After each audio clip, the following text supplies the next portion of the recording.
The Pentagon has unveiled its new 2026 National Defense Strategy, outlining a major shift in how the United States views and prioritizes its security challenges around the world.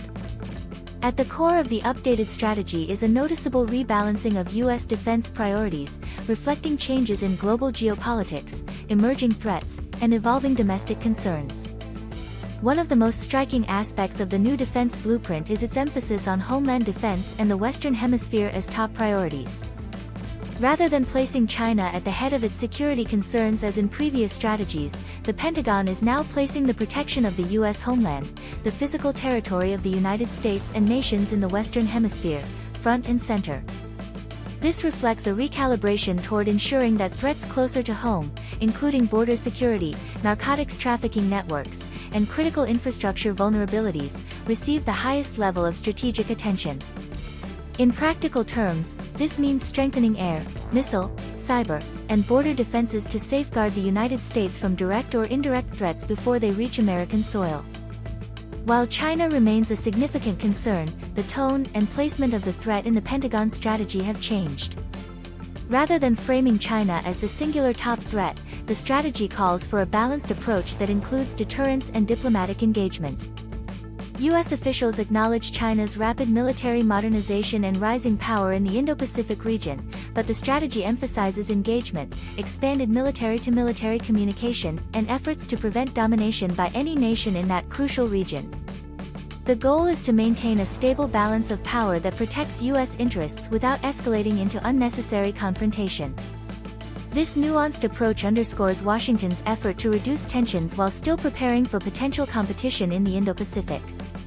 In addition to homeland security and China, the strategy identifies other global challenges, including Russia, Iran, and North Korea, but frames them differently from past defense documents.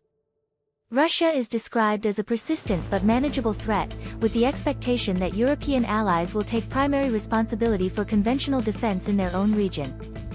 This reflects a broader push by the U.S. for allied burden sharing, encouraging NATO and other partners to invest more heavily in their own security capabilities and reduce reliance on American forces. Similarly, the strategy envisions a more limited U.S. role in deterring North Korea, with South Korea expected to take the lead in ensuring stability on the Korean peninsula, supported by U.S. forces as needed but not as the principal deterrent in the long term. This shift recognizes South Korea's growing defense capabilities and represents an effort to streamline U.S. military commitments abroad.